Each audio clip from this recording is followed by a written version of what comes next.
Hi! Welcome po sa ating channel at ito ay inyong Gabay Tarot reading for year 2025. Tungkol po ito sa iyong career and money and love life. Please be reminded kung nakaresonate kayo, comment down. Kung hindi kayo nakaresonate, ibigay niyo po sa iba kasi general reading po ito. Maraming salamat po sa inyong patuloy na suporta at maraming salamat din po sa mga hindi nag-skip ng ads. Gamitin ang reading na ito bilang gabay lamang sa mga hindi pa nag-subscribe. Subscribe na po kayo at click bell notification para malaman nyo na may bago tayong video.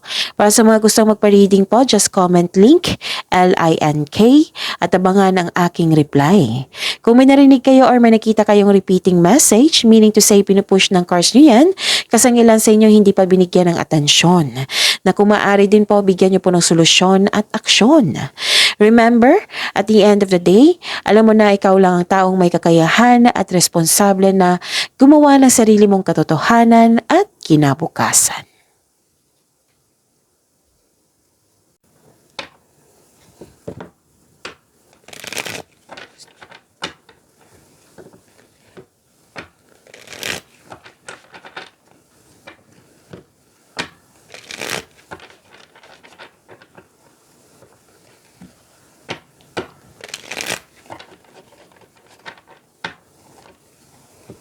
This is for you, Sagittarius, ngayong 2025. Spirit's Guide, January 2025 para po kay Sagittarius. Okay. Nakikita ko dito na nagkaroon po ng choices, future plan, isang bagong chance para sa paglago ng iyong buhay karera. Kaya kumilos ka na kung sa tingin mo ay nasasapit ka at huwag mag-alala dahil divinely guided po kayo. You are divinely guided. Papasok kayo sa isang kasosyo sa negosyo or may magbigay ng puhunan upang tulungan kang palakihin ang iyong idea at dalhin ang iyong mga plano sa susunod na antas. Sa buhay pag-ibig, may ilan sa inyo kakapasok lang ng relasyon, ilan sa inyo nagplano ng mag-travel for a romantic trip. May ambisyon na idea ang gustong gawin. Mag-ingat lang po sa pagiging mainipin, okay? Tapos, parang may hinihintay ka dito na, parang may hinihintay kang tao na gumawa ng hakbang bago ka kumilos. Spirit's Guide, February 2025 para po kay Sagittarius. Ganap mensahe po.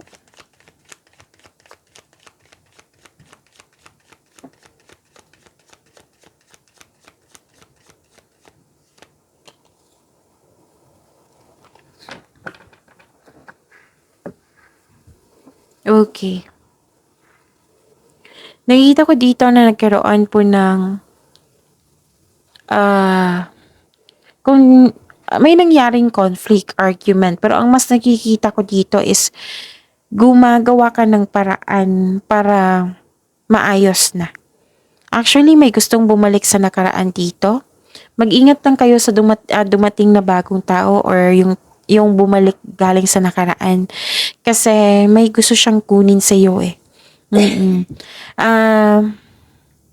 May pagpatawad na mangyayari. Kasi nakita ko dito may conflict, argument, and now nagkaroon na ng forgiveness. Kahit hindi mo siya kausapin yung tao, oo, gumagawa ka ng paraan dito na matulungan yung sarili mo na you can set yourself free by forgiving someone in your own mind and heart para sa peace of mind mo. Kaya gumawa ka ng paraan to accept and forgive yourself. Ito yung pinaka-the best na kailangan gawin, yung i-forgive yung sarili mo. Okay? Yun. So, pwede yan sa career and money as a love life. Spirit's Guide, March 2025 para po kay Sagittarius.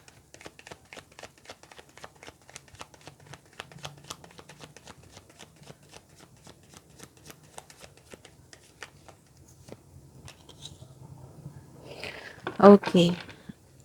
Nagbigay ka ng pasensya dito. Nakikita ko dito na Disappointed ka sa current situation or sa current job mo, feeling mo dapat lume-level up ka na. So, ang sabi ng card dito, na parte ito ng proseso, have faith, patuloy mo lang yung pagsisikap, pagsisipag mo sa trabaho. Dahil tsak naman ma-achieve mo yung gusto mong posisyon o kasaganaan. So, stay patient. You are very close to see the tangible results sa inyong effort. So, huwag kayong mag-give up. Stay positive and be grateful. Sa buhay pag-ibig, okay, malapit mo nang maabot yung goal mo sa buhay, parating ng resulta sa inyong sipag at syaga na naghihintay ka at malapit ka nang mag-harvest. This is growth and patience. Nagbigay ka talaga ng pasensya.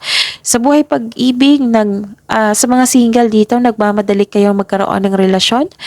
And ang sabi ng card dito, you have to slow down and enjoy the adventure in this moment. The universe bringing the right relationship to you at the right time, kaya konting hintay lang po, trust and have faith, mapagpasensya at patuloy mo lang alagaan yung sarili mo habang hinihintay mo yung bigay ng tadhana sa iyo. Sa mga may relasyon sa buhay mag-asawa, na-appreciate nyo yung growth nyo, nagbigay ka din ng pasensya sa inyong relasyon sa kanya. Yes. Yun. Spirits Guide, April 2025 para po kay Sagittarius. Masahe ka na po.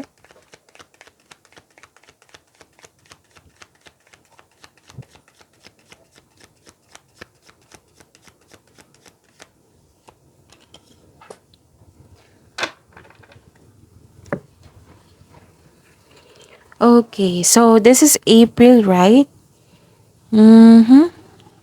Nakikita ko dito na nagkaroon po ng power, authority, some of you leaders sa isang team at may supportive kayong co-workers. Malaki ang tiwala ng mga tao sa iyong strength and skills. You are making tremendous progress in your career or nag-level up ka na sa iyong trabaho, sa inyong negosyo. Sa buhay pag-ibig, para sa mga single, may parating na bagong tao na stable na sa buhay. Oo. Sa mga may relasyon sa buhay mag-asawa, kayong dalawa ay matured enough na, loyal sa isa't isa. Both of you are taking action and stability upang maipalago palalo ang inyong relasyon. So, babala lang po sa ego clashing. Okay?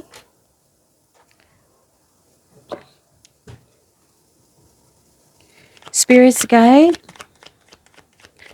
May 2025 para po kay Sagittarius. Ganap mensahe po.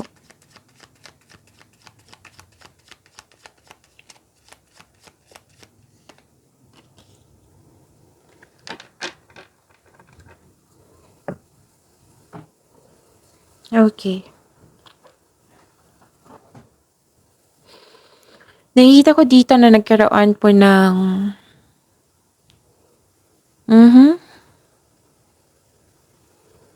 Okay. Feel free yourself para makapag-isip ka ng maayos. Kung nais mo ng promotion or making business investment, hindi mo kailangan ng pahintulot to move ahead.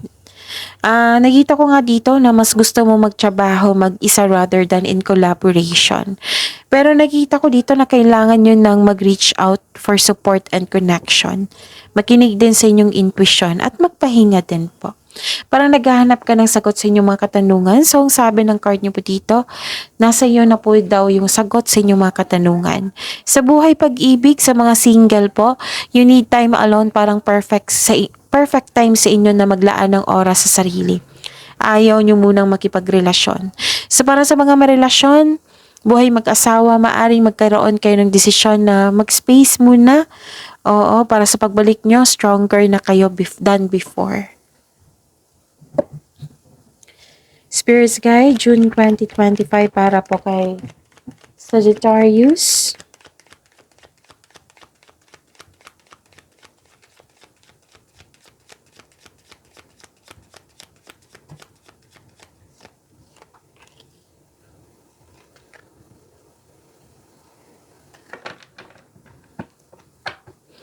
Okay.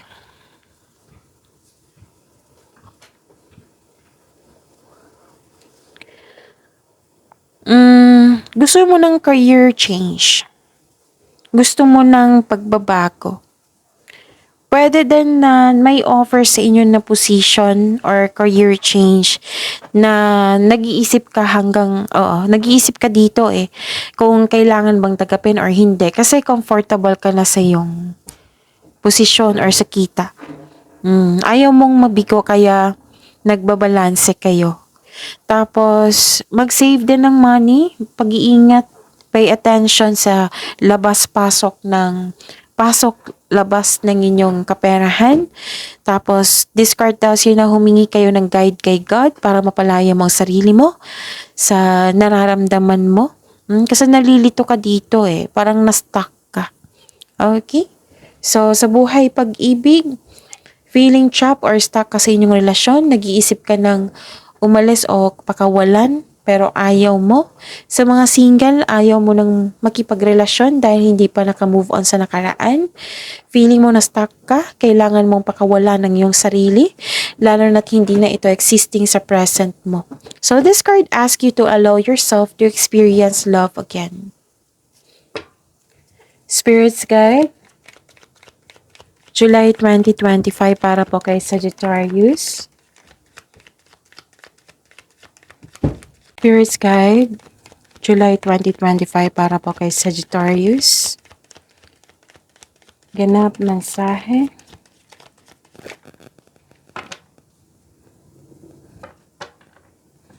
Okay. Nakikita ko dito na may transformation, may releasing, ending of cycle. This is new beginning. Yung kailangan magbago. May ganyan na ganap. Necessary change. Pwedeng may ganap na career change or paglilipat ng workplace. Para sa mga negosyo, may balak kayong itigil ang negosyo at mag-try ng ibang negosyo na connected sa inyong passion.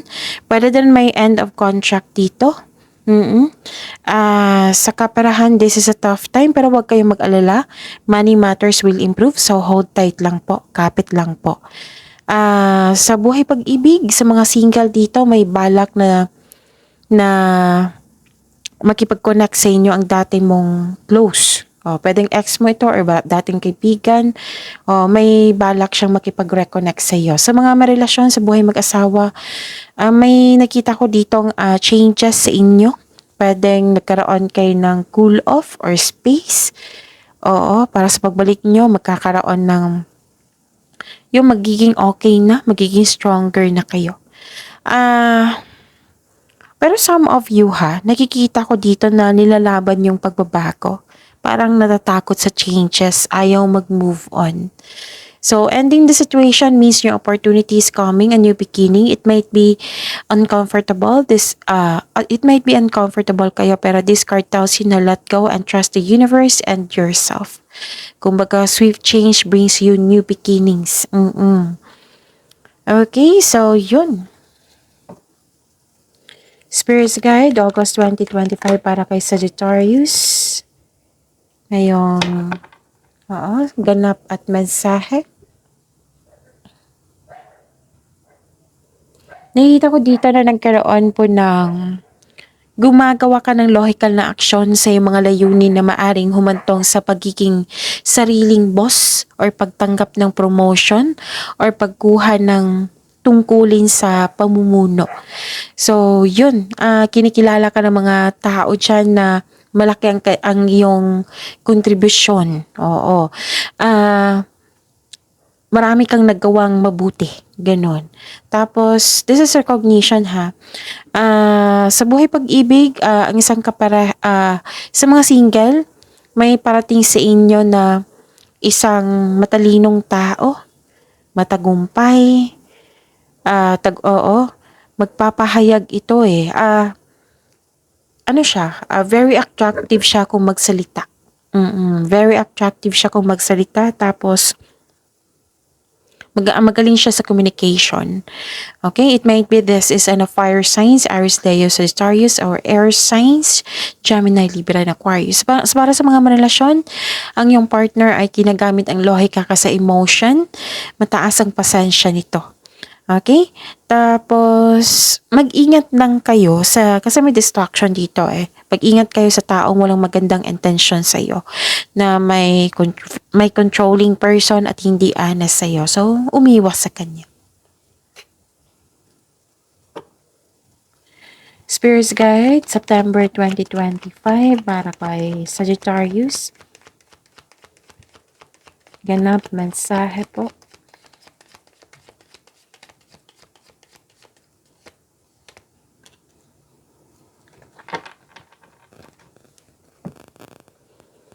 Okay. Nakita ko dito yung tagumpay mo eh. Yung nasunod yung gusto mo, kampante ka na, kontrolado na. This is mahigit pa sa success. This is victory. Mas lumawak yung ambisyon mo sa buhay.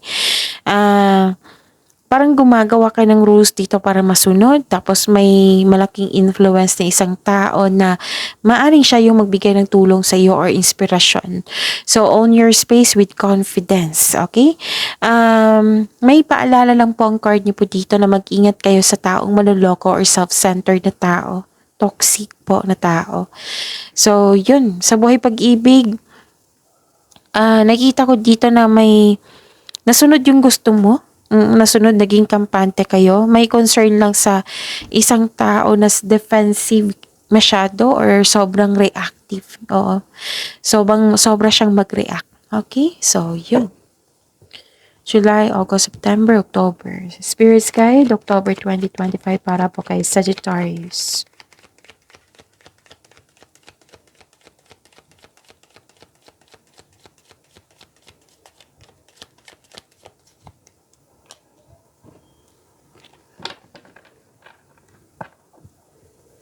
Okay. So, okay, October na to ha. July, August, September, October. Nakita ko dito na take time at magkaroon ng matibay na plano. Oo, ang sabi ng card dito, take time kayo at magkaroon ng matibay na plano bago pumasok sa career or negosyo. Natatakot ka dito na mag-decide o iniiwasan mo magkaroon ng failure sa financial choices na magkakaroon ng negative outcomes. Kumbaga, ayaw mo magkamali. Guarded ka. Kaya nahihirapan kang gumawa ng desisyon. So this card asks you, don't hesitate too long, listen to your intuition, and choose options that make sense on a gut level. Sa buhay pag-ibig, ayaw mo nang masaktan, defensive ka, guarded ka. Ayaw mo munang magkaroon ng relasyon sa mga single dito. Para sa mga marelasyon sa buhay mag-asawa, umiwas ka ng confrontation, umiwas ka ng away or confrontation para hindi ka or kayo masaktan. Kumbaga, nililimitahan mo ang sarili mo. So this card asks you to try to release your fears of opening up to love. Basta pinoprotektahan mo yung sarili mo dito. Kalma ka pero nakikinig ka sa iyong paligid. Nagbabalanse ka sa choices ng buhay. Nag-iisip ka muna bago maggumawa ng desisyon para hindi na maulit yung pagkakamali po. Spirits Guide, November 2025 para po kay Sagittarius.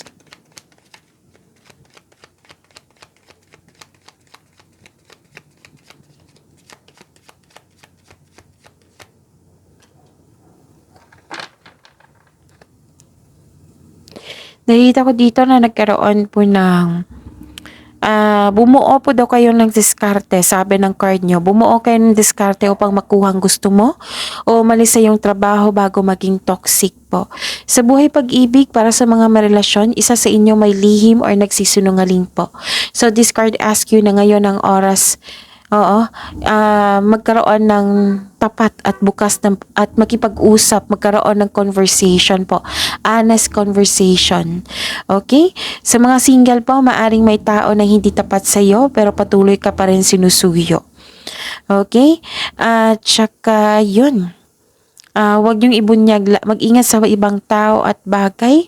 Huwag ibunyag ang lahat ng plano at maging mapagmasid. Kasi may sinungaling na tao dito.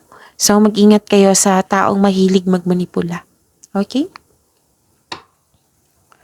Spirits Guide, December 2025 para po kay Sagittarius.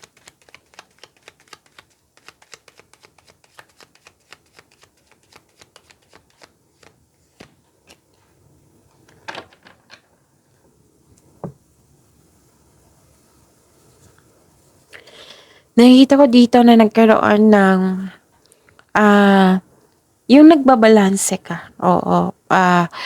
You are divinely guided. Maaring nagbigay ito ng signs sa pamagitan ng isang tao or kaibigan na maaring makatulong sa struggle mo ngayon. Kaya kailangan ng pagbalansa dito sa inyong emotions. Have patience, okay? Maging mapagpasensya. As the universe goes to work to bring your desires into reality, tutulungan ka ng universe po. So, seek balance and create a calm atmosphere. May masungit dito na kasamahan, or customer ba, kliyente, or sensitive ito, kaya kailangan ng magbigay ng mahabang pasensya at pag-intindi. Sa kaperahan, this card asks you to pay attention sa iyong income at sa paggasta. So, pay attention sa labas-pasok ng inyong pera. Okay? Tapos, sa buhay pag-ibig, if you are single, huwag pilitin na magbuo ng relasyon na hindi nakatadhana sa iyo. Huwag kayong mag-alala. The universe is working behind the scenes to bring romance into your life. So, trust the divine timing. May tao talagang nakatadhana sa iyo. Tapos, sa mga may relasyon, may emotional intense na mangyayari. Ang taas ng trust level nyo sa isa't isa. This may lead to the next level sa inyong relasyon. Mag-ingat lang po kasi may nakita ko ditong unfair treatment ng isang tao. Tapos yun, mag-ingatan lang talaga yung monitor your money. Okay? Tapos, huwag kayong mag-look back sa nakaraan kasi tapos na yun. Okay? So, the advice is try to look at what you need now in the present. Okay? So, you are guided to find peace. Don't worry, you are guided to find peace. Okay? So, huwag niyong kalimutan mag-subscribe. Please like, subscribe, and click po button for notification para updated po kayo sa daily tarot reading natin. Maraming salamat po.